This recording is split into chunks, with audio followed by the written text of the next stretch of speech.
Mirëmëngjes, mirëmëngjes. Jemi këtu sy në sy dhe kemi gjëra për të folur, sepse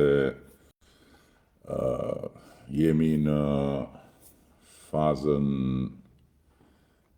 kur rruga drejt 11 majit po shkon drejt finishit dhe kur disa gjëra janë kthjelluar, si për shembull kush i fiton zgjedhjet.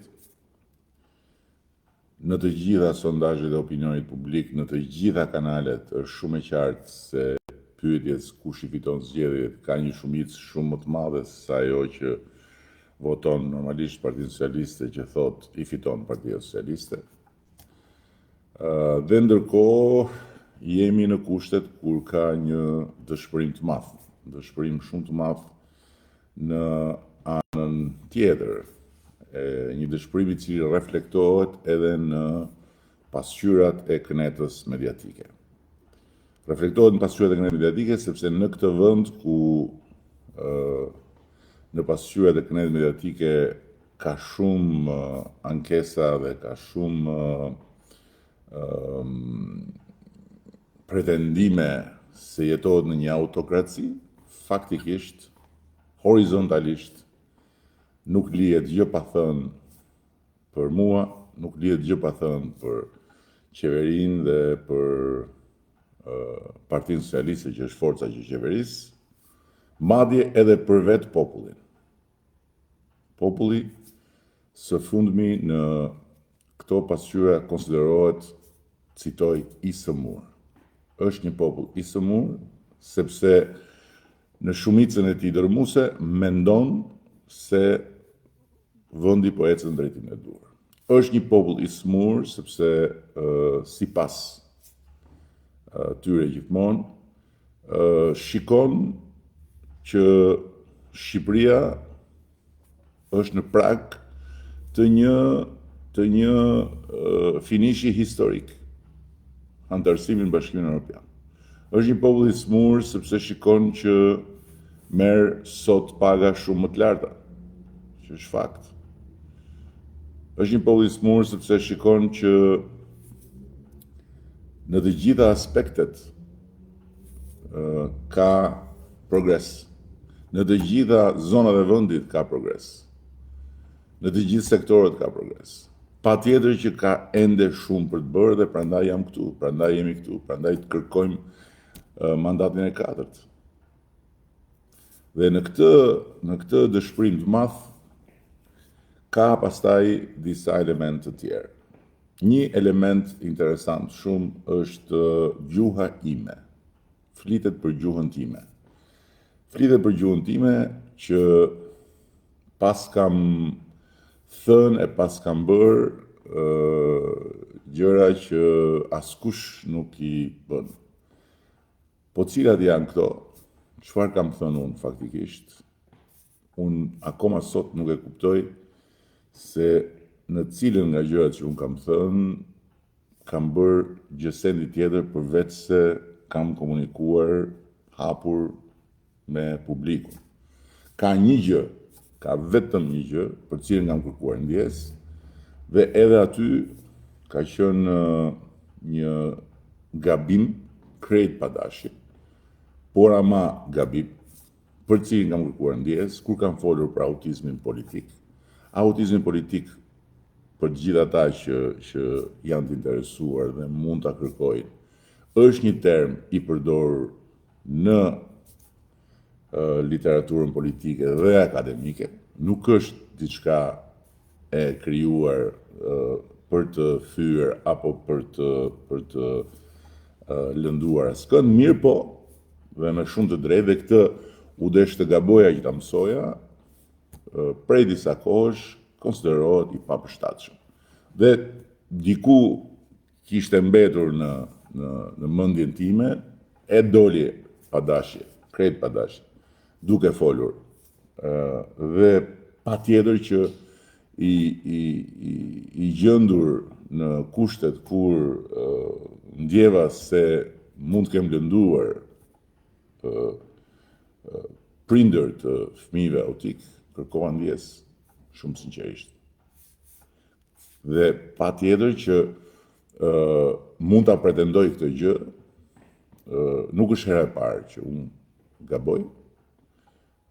Kam bërë edhe në ndonjë rast tjetër atë që duhet bëj dikush që gabon, kam kërkuar ndjes. Tani ma gjeni dot një tjetër udhëheqës politik shqiptar që ka kërkuar ndonjë ndjes? Unë nuk e kam parasysh ndonjërin, edhe nuk di që ndonjëri të kërkuar ndjes. Ndërkohë që kur vjen puna tek gjuha,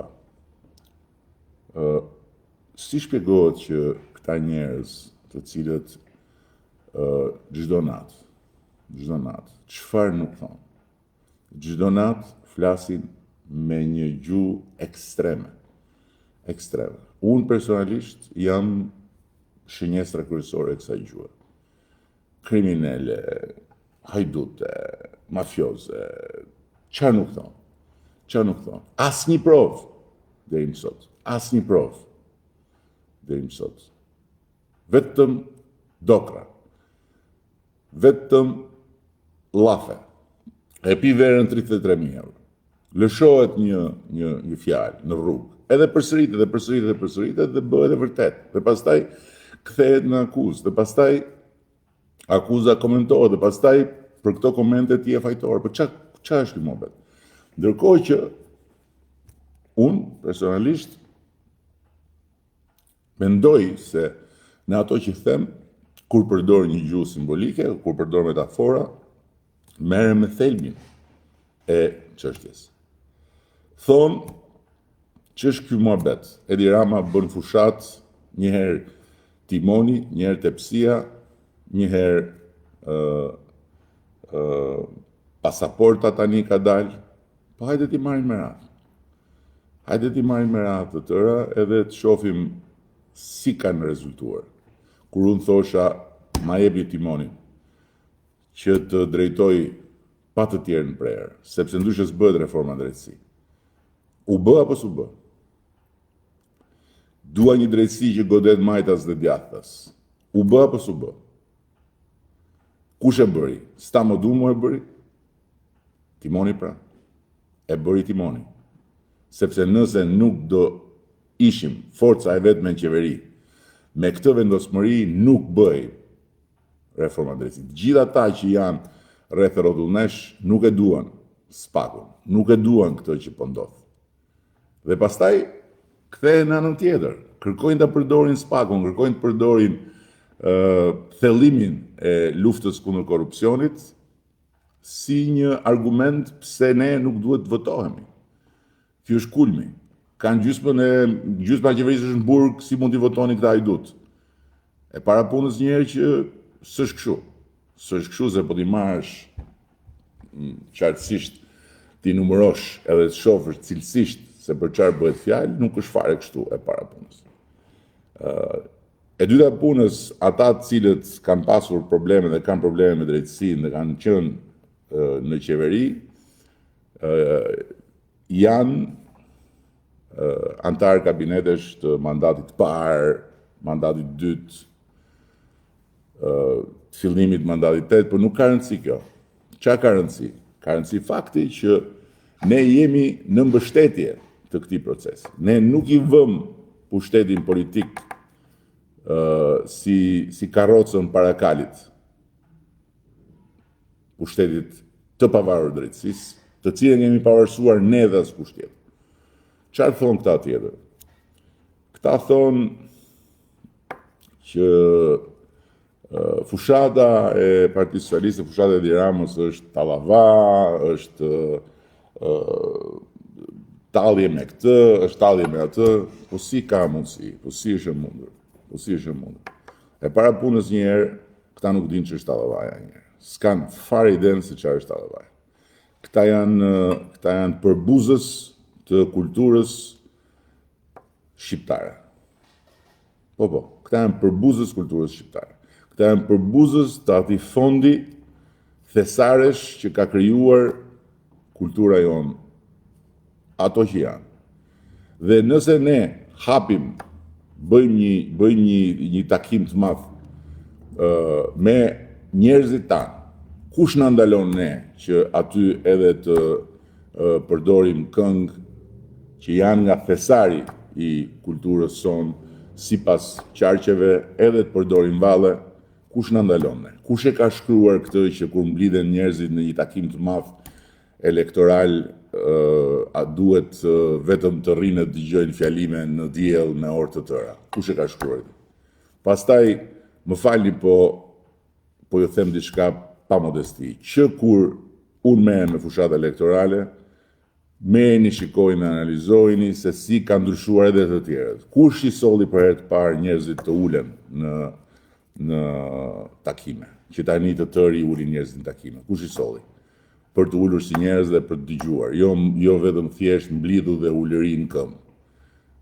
Edhe po ju them prapë që edhe kjo historia me këngët e me vallet, do ta shikoni që do ta përdorin dhe tjerët më vonë. Çfarë janë këto histori? Tjetra, jo merresh me bufin, jo programi, jo këto. Po pse merreni ju? Ju që merreni me analizat, ju që merreni me opinionin publik, pse merreni ju me 100, se është 1/100, është 1 minutë në ditë. Edhe në fjalët e mia, unë nuk flas 95% kohës as për bufin, as për kënetën, as për lulin, as për vrenozin, as për. Unë flas për sfidën historike që ka Shqipëria. Po si është e mundur që në këtë takim me historinë, nuk ka asnjë interes, nuk ka asnjë reflektim serioz, nuk ka asnjë informacion normal se ç'është ky moment historik për Shqipërinë, çfarë janë negociatat, si bëhen negociatat, pse është e rëndësishme të mos u mbasim asnjë ditë, si ka funksionuar Europa në gjithë këto vite etj, por ulen atje edhe zdërhallen duke u marrë jo kjo video këtu, jo kjo video aty, jo ky çaj tha, jo ky çaj tha. Pastaj tjetra. Po mirë mos, si ka mundësi që ngrihet një akuzë që unë me Demek i pas kam thritur fëmijët dhe i pas kam thënë që më shikoni mua lakuriq. Po ka turp më të madh. Ndërkohë që unë takoj votues të parë dhe tregoj një histori që është një histori e trishtueshme. Shumë e trishtueshme. Dhe këta, të cilët nuk kanë pyetur për fëmijët kur më kanë nxjerrë mua lakuriq nëpër Shqipëri. Nuk pyetën këta për fëmijët kur më nxorën lakuriq. Nuk pyetën këta për fëmijët kur i tregonin shqiptarëve shiko se ky ka dalë lakuriq, a thu se kisha bërë një krim unë që kisha dalë lakuriq kur isha në punën time, në rinin time, në lirin time nëpër Europë. Dhe këta që pastaj për të treguar që këta janë shumë të revoltuar, çfarë bëjnë? Shkojnë në Korçë. Shkojnë në Korçën e kulturës, shkojnë në Korçën e serenatave, në Korçën e ballove, në Korçën që quhej Parisi i vogël pikërisht për gjithë arsye, dhe aty e merr fjalën lideri i vërtet i tyre, Ilir Vrenozi. Juve mendoni që unë bëj shaka, unë s'bëj shaka fare. Lideri i tyre i vërtet është Ilir Vrenozi. Edhe për të treguar se sa gabim kam bërë unë, shfrenojnë gjuhën në një farfeje që s'merret njeri, nuk e thot njeri, si mundet një parti politike të mblidhet e të bëj miting e të egzaltohet rreth fjalëve më të ulta të Shqipes të ulëritura në Mexhelis. Si është e mundur?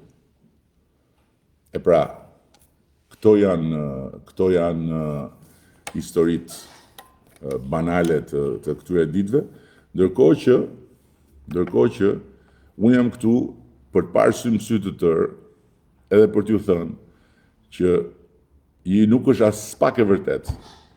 Nuk është as pak e vërtet që kjo na qenë ka një fushat pa tema, pa çështje. Kjo është fushat me një çështje shumë të madhe kombëtare thelbësore, që është takimi me historinë në 11 maj, që është mundësia historike që ne kemi, fati ynë, që janë përputhur yjet të Shqipërisë dhe të BE-s për të përmbyllur një histori të pafundme drejt drejt shkrirjes plot me Europën, për të qenë më në fund Europë me ligje me zakon. Si që nga kjo histori kështu? Si që nga kjo histori kështu? Se më duhet mauzi këtu. Ja urdo tani. Fillojmë qik me një. Bedri Kuqa. Votoni Noc Roku për pashaportën europiane o dele. Urdhëro. Këta që ankohen me demek për gjuhën time, se ju djek. Ju djek. Se natyrisht, unë gjuhën e kam shpat. Nuk e kam pelte. E kam shpat. Por ama është gjua që kam mësuar nga mësuesit e mi. Dhe mësuesit e mi janë Fanoli, Fajkonica, janë ata shpatarët e mëdhenj gjuhës shqipe. Kështu që patjetër, po unë ama në 20 e kusur vite në këtë arenë, kur si kam të njeriu hajdute, kriminele, mafioze, vrasëse, se këto janë akuza penale. Nuk luftohet me akuza penale në mëxhelisin politik. Metafora patjetër, sarkazm sa të duash, dhe jam gati të vëbast me këtë doj, që asnjë fjalimi imi, asnjë replike ime në parlament, nuk do t'ishte e papranueshme në arkivin e parlamentit britanik, në arkivin e parlamentit francez, në arkivin e parlamentit italian. Po kur nuk e njeh historinë e oratorisë politike, kur nuk e di se ç'është debati real, kur nuk ke iden e kufive real në debat. Flet kështu, dhe Bedriu s'ka asnjë faj. Si Bedriu flet bufi i kënetës ku Bedriu noton. Si Bedriu, madje një shkallë më lartë është Ilir Vrenozi, lideri i vërtet i asaj partie. Në Europë jemi, thot Bedriu, dhe dim që pasaportet nuk zgjidh asnjë gjë, Gomer o Fundërina, urdhëroni. Ja, kjo është kultura e atyre që më tregojnë mua gjuhën, më tregojnë mua se si flitet, më tregojnë mua se si komunikohet. Shikojeni. Pasaporta thot nuk zgjidh asgjë. O Bedri, pasaporta zgjidh një gjë të pazgjidhur prej shekush. U jep shqiptarëve statusin e dinjitetit europian të barabartë me të gjithë europianët e tjerë. Dhe ai status përkthehet në shumë gjëra, o Bedri. Në shumë gjëra. Me atë pasaport je qytetar i lirë dhe i barabartë i një territori shumë më të madh se sa Shqipëria, që është gjithë territori i Bashkimit Evropian. Në të gjitha drejtimet, që nga studimet, që ty s'të interesojnë, kuptohet se ti je pa shkollë, duket ka mënyra se si flet, që nga studimet tek e drejta e punës, tek sigurimet shëndetësore, tek sigurimet shoqërore, njohja e pensioneve, transferimi automatik i tyre, e të tjera. Ajo pasaporta do t'i japi mundësi shqiptarëve që me pasaportën shqiptare në Greqi, në Itali, kudo që t'jenë, të zgjidhen në Këshillat Bashkiake, si shqiptar. Nuk ka nevojë t'jenë as grek, as italian, as francez, si shqiptar. Të zgjidhen në Këshillat Bashkiake. Të zgjidhen, po morën votën kryetar komunash e kryetar bashkish. Qytetarë që jetojnë atje, që kanë familjen atje, që punojnë atje, edhe zgjidhen. Të zgjidhen në Parlamentin Europian. Pa pas nevojë të kenë pasaportë italiane dhe greke, ti Bedri. Dhe atë pasaport mund ta përdorin për të gjitha përveç se për një gjë. Nëse duan të bëhen deputet apo ministra në parlamente dhe vendeve të tjera të BE-s, duhet të jenë në shtetas normal të BE-s, të atyre vendeve të BE-s. Kuptove Bedri? Dhe kush i thot dele popullit? Kush i thot dele popullit? Ose kush i thot dele një tërësi e njerëzish që janë shumica, nuk kupton asnjë gjë. Nuk kupton asnjë gjë. Do t'jetë vërtet historike, thot Gjeku Brumaruku. Gjeku Brumaruku quhet. do të jetë vërtet historike sepse më keq nuk do ketë. Provojeni se neve nuk vëmë mend mirë na e bëjmë.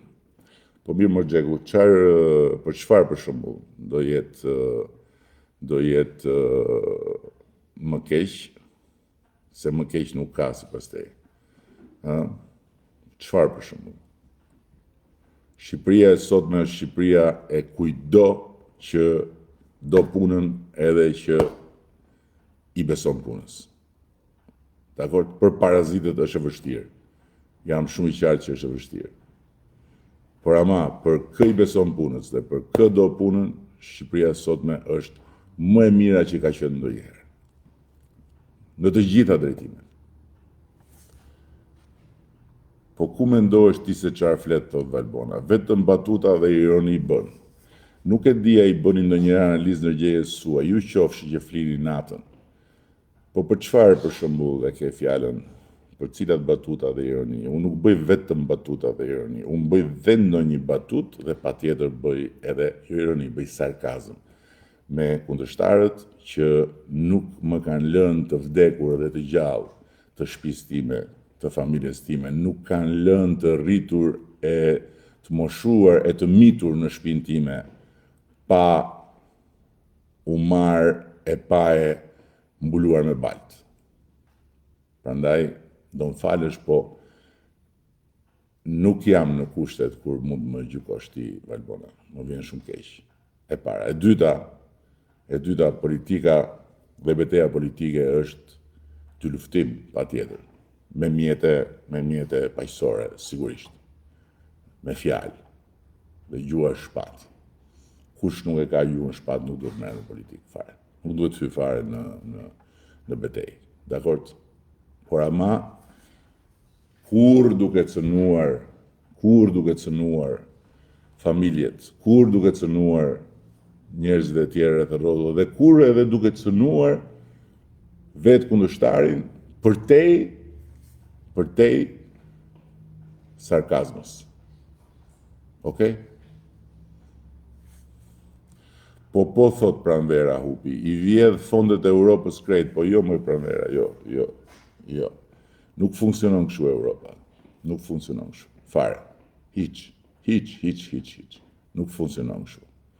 Nuk jep Europa fonde kështu që t'i japin valigje që valigja të zhduket. Nuk funksionon kështu.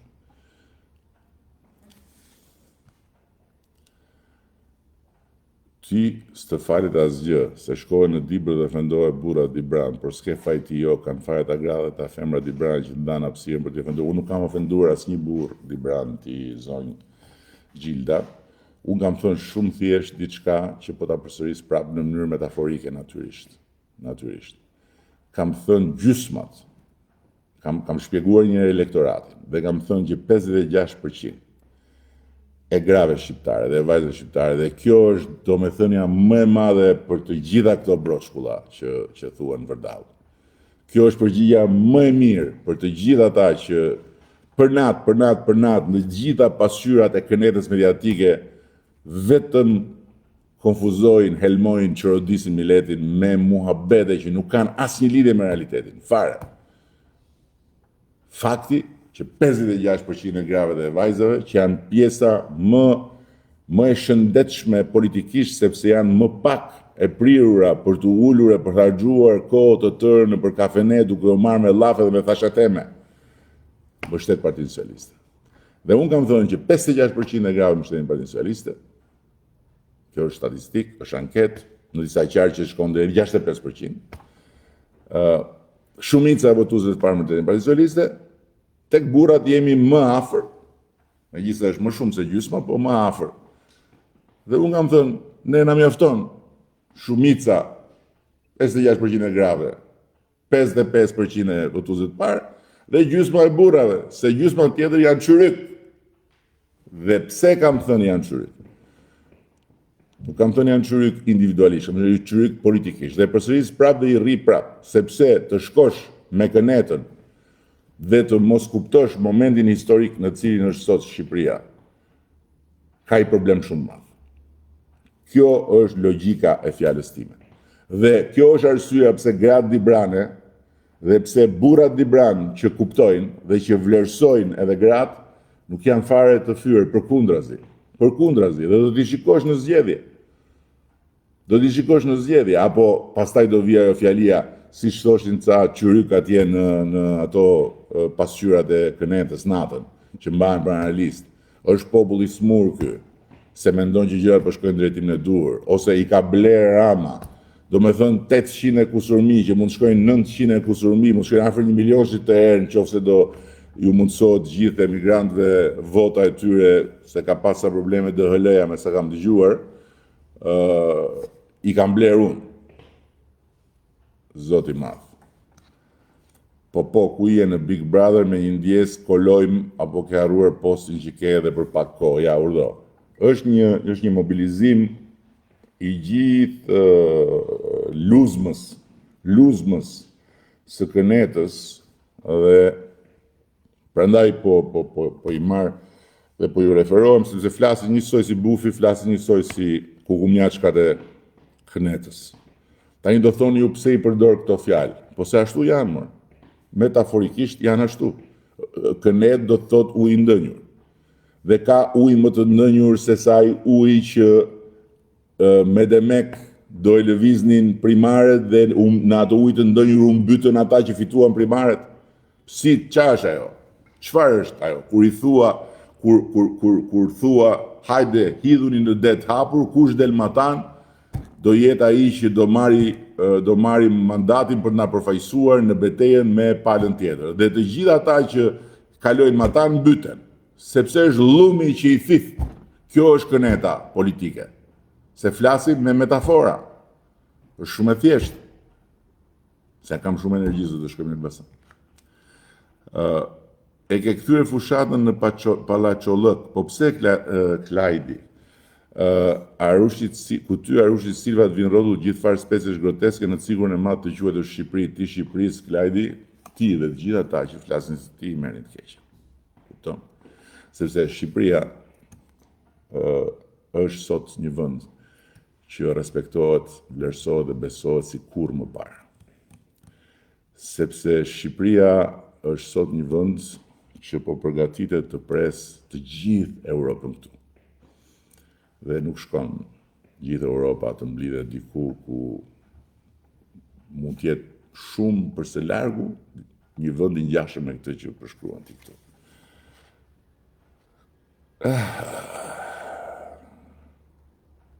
Ora me, ky është Euroatlantik. Lëre Verenozin tek punët e veta, po shiko Kënetën tuaj që po të zhyten ministra dhe deputet. Më vjen fjalë vërtet, më vjen shumë keq. Realisht më vjen keq. Sepse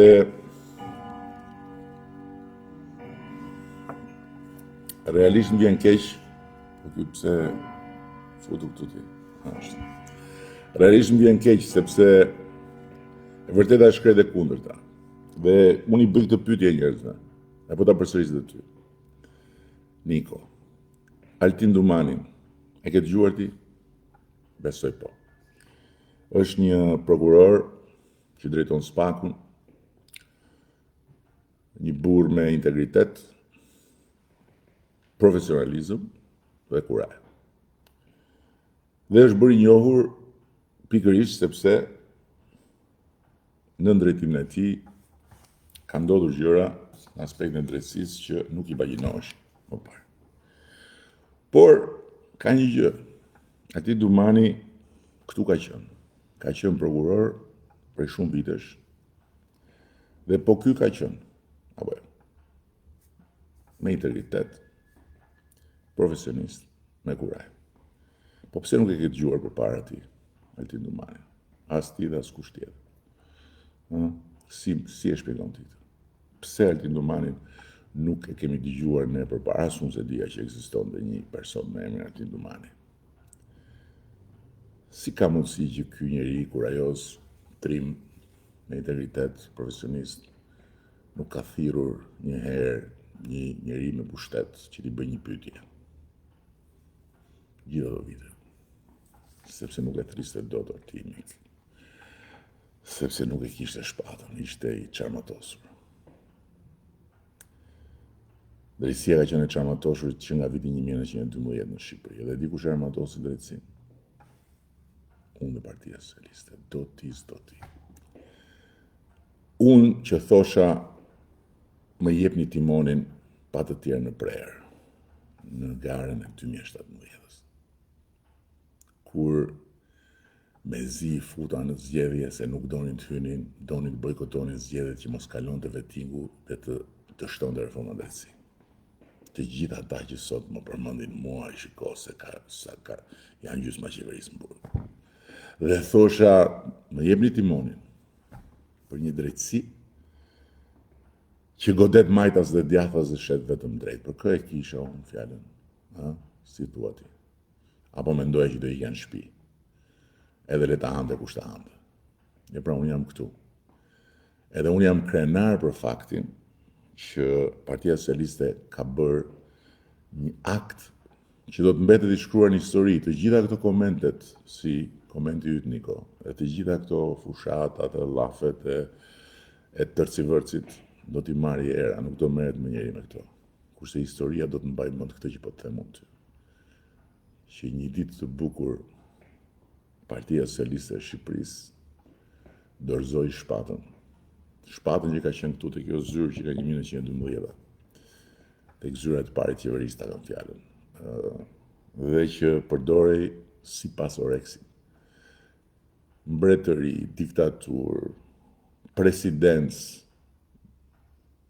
në demokraturë, siç ishte ajo e bufit parë, që futi në burg kryetarin e opozitës, shpata ishte aty dhe përdorej për qëllime politike. Vriteshin ministra, pushkatoheshin, vareshin, internoheshin, sakatoheshin, po asnjëherë nga një prokuror, nga një gjykatës i pavarur, nga i pari. Sot ka ndryshuar. Kush e ndryshoi? Kush e ndryshoi? Stamo Dumo e ndryshoi.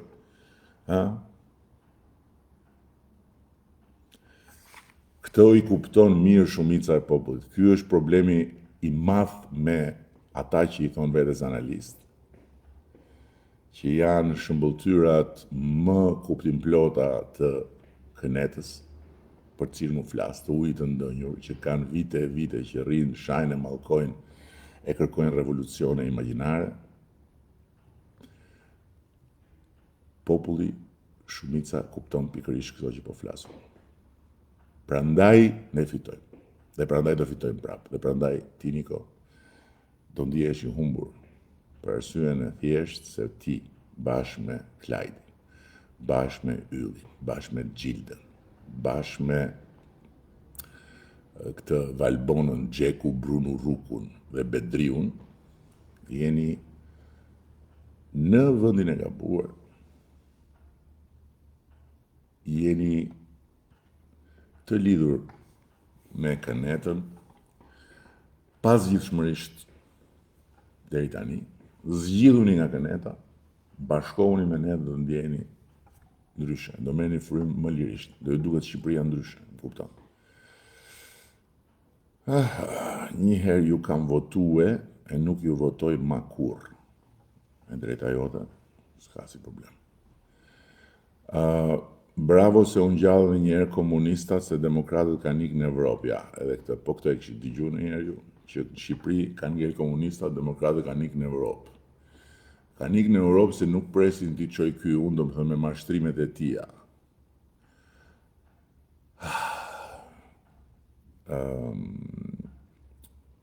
PS-ja lisi thatë, thot dikush tjetër. PS-ja është përtej të majtës dhe të djathtës, do me thënë të marrin vesh pensionistët e majtë që votojnë PS-ën si partia e majtë, se PS-ja nuk është e majtë, po është partia e Sorosit dhe oligarkut ndërkombëtar, me qendër mendimi jo në Shqipëri, po diku larg më shqip se kaq nuk ka. Në fakt më budallëk se kaq nuk ka ti as quhesh. Profil falso i kënetës, kuptohet. Do më thënë më budallëk se kaq nuk ka. Shqip, po budallëk.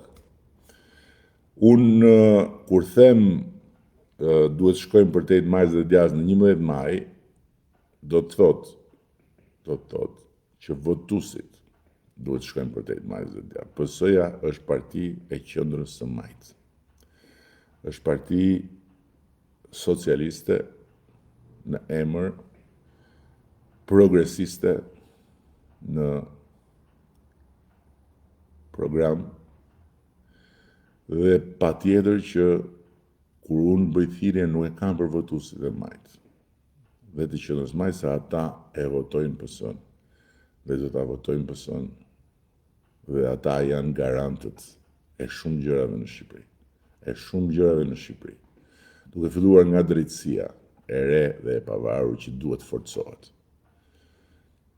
Por unë them duhet shkojmë përtej majzës dhe djathtës dhe vota duhet perceptuar si e tillë siç ishte në mars të 92-shit, kur përtej majzës dhe djathtës, pra përtej simpative të tyre, se shumë shqiptarës nuk donin ta shifin me sy Partinë Demokratike, po e votuan në mars të 92-shit, sepse ishte e vetmja zgjidhje dhe zgjedhje në kohën dhe në vendin e duhur në mars të 92-shit, për të ndarë historinë, takim me historinë ai. Pastaj 6 muaj më vonë e treguan mirë se sa i pëlqente Partia Demokratike, kur shumica e kundërvotoi dhe pastaj 2 vjet më vonë në 94-ën, kur doli bufi me projektin e referendumit e shkatruan fare. A kupton? Kështu që kjo është ajo që them unë, që të jemi të qartë. Ka më shqip se kaq, nuk besoj. E kuptove? Unë them që nëse do doje ta kuptoje, do kuptoje, po karakteristika kryesore atyre që janë besnik të kënetës është që janë më të verbër se të verbrit, sepse i kanë syt po s'duan të shohin. Janë më shurdh se shurdhët, sepse i kanë veshët po s'duan të dëgjojnë.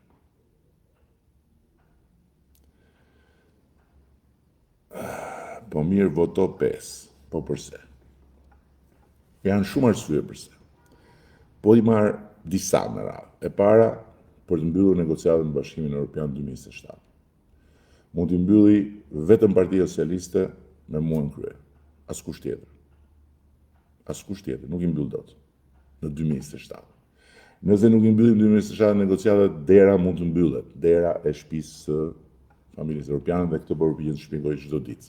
Po nuk kam mundësi të kem përkraje në shpjegim nga ata që normalisht duhet bëjnë shpjegime kur dalin netve nëpër ekrane, sepse ata merren me gjëra të tjera, ata merren me fotografitë e mia nudo, ata merren me videot e mia me Lulin, me Vrenozin, me Dreqin, me Shejtanin, që janë një pjesë shumë e vogël e komunikimit tim intensiv çdo ditë, dhe që janë patjetër serioze, nuk janë për të qeshur ato. Janë serioze. Kush i merr për të qeshur janë gjëra serioze të thëna me humor, por janë serioze, janë shumë serioze për ata që duan të shohin dhe të dëgjojnë. Tjetra, pse 5-ën? 5-ën sepse prodhimi i përgjithshëm kombëtar i Shqipërisë, kur ne morëm detyrën, ka qenë më pak se 10 miliardë euro. Në fund të vitit shkuar kapi 25 miliardë dhe në Shqipërinë 2030 do të jetë 33 miliardë. Nëse ti do votosh 5. Ti mund mos e votosh, po pikërisht se shumica do votoj 5. Të ardhurat për frym kanë qenë 3.000 e diçka euro. Janë 10.400 e ca euro. Do të shkojnë 15.000. Prandaj duhet të votosh 5. Duhet të votosh 5-ën sepse pensioni mesatar në sektorin publik do të jetë 1.200 euro. Sot është 1.000. Më fal, paga mesatare në sektorin publik do të jetë 1.200 euro. Sot është 1.000. Okej? Paga mesatare e përgjithshme, sektor publik, sektor privat, do të jetë 1.000 euro. Sot është 830. Ka qenë 320, që të kemi të qartë, se si ka qenë, kur ne kemi marrë detyrën. Duhet votosh 5-ën sepse kemi përçuar përpara dhe për të mbyllur korridorin blu dhe korridorin e 8. Janë në kantier, nuk i mbyll dot njëri tjetër. Kemi të gjitha projektet e kurudhave që kanë nisur dhe do të nisin në vijim dhe që kanë mbrapa financime të Europës. Për çfarë tjetër? Nuk e di ku banon, se po dija ku banon do thosha edhe konkretisht për fondin ku banon pse duhet votosh 5-ën. Por përtej të gjitha këtyre duhet ta votosh 5-ën që të përmbyllim një mision historik të këtij populli. Të bëhemi pjesë e pandar e Europës, duke u bërë pjesë e pandar e Bashkimit Evropian. Lëre popullin të lirë të shprehen, i lirë Venozi është zëri i popullit Orama. Po mirë patjetër, dakord, edhe unë atë them. Është zëri i një partie, zëri i fuqishëm i një partie. Patjetër, unë nuk e pengoj atë të shprehet, ai shprehet shumë fuqishëm, shumë brutalisht, shumë lirisht dhe faktikisht nëse dori të dini kush është në të vërtet programi i asaj partie, shkoni në YouTube dhe klikoni Ilir Venozi mitingu Korç. Edhe aty do shifni se çfarë plani ka për Korçën, për qarkun e Korçës Këneta, edhe çfarë plani ka për Shqipërinë dhe kush është lideri i ardhshëm i Partisë Demokratike.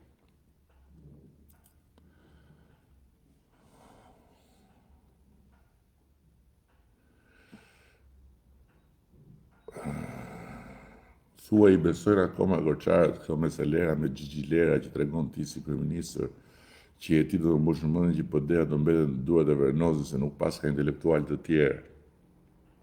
Sa i cekët duhet të jesh për të besuar këtë prallë. Nëse ti e bëre punën tënde, çdo gjë po të shkon sipas skenarit. Altin, nuk e nxora unë Vernozin të mbaj fjalimin historik që mbajti në Pallatin e Sportit të Korçës. Nëse ka apo s'ka Korça intelektual të tjerë, shkot që më bën këtë pyetje se ka plot intelektual, jo të tjerë, se Vernozi nuk është intelektual. Vernozi është udhëheqës i Partisë Demokratike, po jo intelektual. Nuk e nxora unë Vernozin atje, që të mbante fjalimin që egzaltoi gjithë dynjan. U ngrit në këmbë, siç ka kohë që nuk ngrihet për bufin, po siç ngrihet dikur kur bufi ishte akoma i ri. Jo sot, se sot s'ka stërheq. Kështu që nuk mos ma kërkon mua këtë.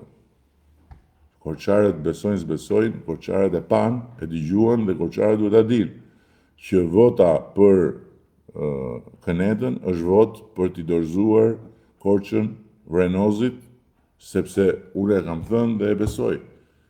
Vernozi është përfaqësuesi më i denj i asaj kulture politike, i asaj qasje brutale. Kjo është e vërteta.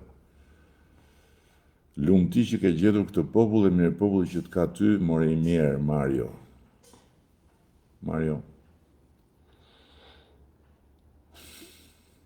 Çfarë ti thua shtyre që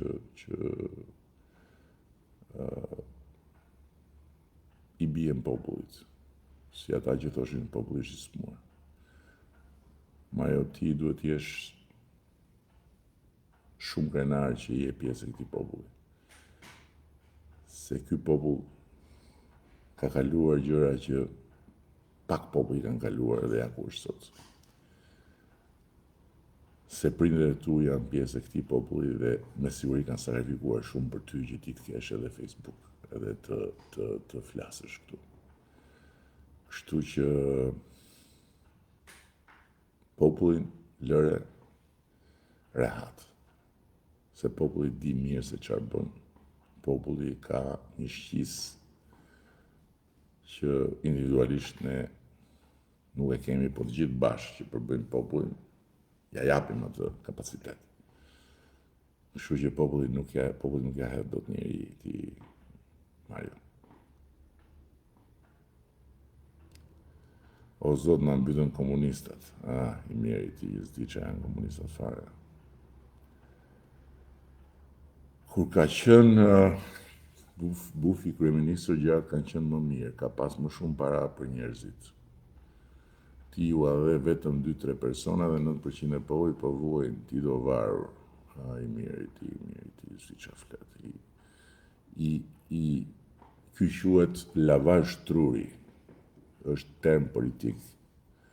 Lavazhi i trurit është një term literaturën politike që përdoret për njerëz të cilët në jetën normale janë normal, kur pastaj hyn te politika janë trushplar kompletamente. Dhe flasin gjëra që nuk bëjnë asnjë sens, nuk kanë asnjë logjik, nuk bazohen në asnjë argument, por i flasin.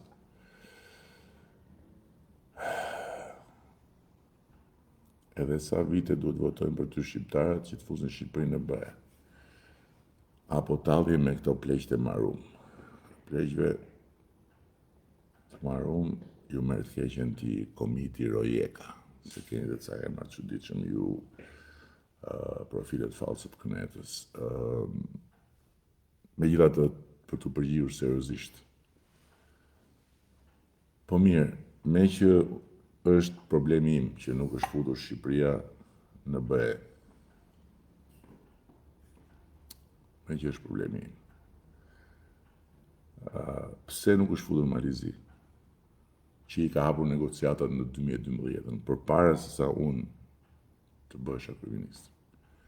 Po Serbia që i ka hapur në 2014 negociatat, pse nuk është futur në BE? Apo dhe për këto e kam unë fajin.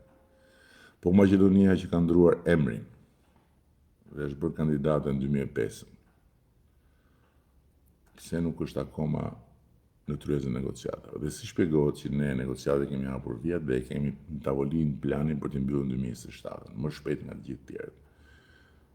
Sepse, miku im, në BE nuk futesh thjesht dhe vetëm sepse ti i ke bërë detyra, dhe kam shpjeguar 1000 herë këtë. Në BE futesh edhe vetëm atëherë kur ti i ke bërë detyra dhe ata janë gati të të hapin derë. Dhe ajo derë hapet në një moment dhe mbyllet për një kohë gjatë, siç e ka treguar historia e zgjerimit. Kështu që tani është hapur dera prandaj. Dhe tani duhet i mbyllen negociatat prandaj.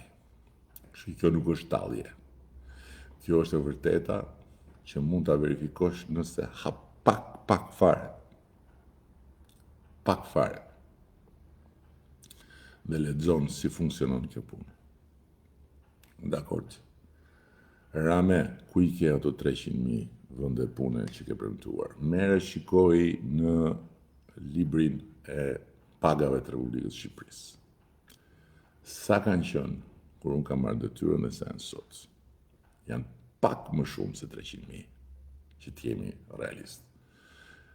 Shqiptar të punësuar që paguajnë taksa në librin e pagave të Republikës Shqipërisë. Dakord? Ju falenderoj shumë edhe ju 12 vite në pushtet dhe premton akoma rrugën 2025 dhe ato delet aty duhet trokasin pika Tano Karidi, atë vdeksha unë për emrin të Tano Karidi. Po si t'ja bëjmë për shumë? Rrugët që duhen vazhduar të ndërtohen, nuk duhet i ndërtojmë sepse mërzitesh ti. Si thua ti? Po ku ke parë ti që të gjitha veprat që nuk u bën për 200 vjet, të bëhen për 12 vjet? Ku e ke parë ti?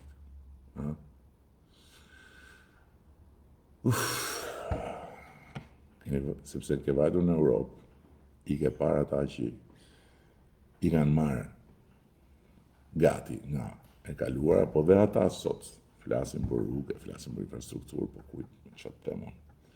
Megjithatë, rëndësi ka që shumica është shumë e qartë dhe përpjekja ime deri në 11 maj është që të tjerë të na bashkohen, të tjerë të shtohen kësaj shumice, sepse përtej të gjithave ju pëlqen Edi Rama, se ju pëlqen Edi Rama, se ju pëlqen gjuha, se ju pëlqen gjuha, se thot kështu apo thot ashtu, se nuk është çështja tek Edi Rama. Është çështja tek mundësia historike për të futur Shqipërinë në Bashkimin Evropian. Dera është hapur. Treni i historisë ka ndaluar para nesh. Do ta marrim trenin apo do ta marrim, do të hymë në ADE apo do të hymë? Kjo është pyetja, nuk ka rëndësi fare Edi Rama dhe këto të tjerat. Në fundin jemi të gjithë shqiptarë. Ju përshëndes.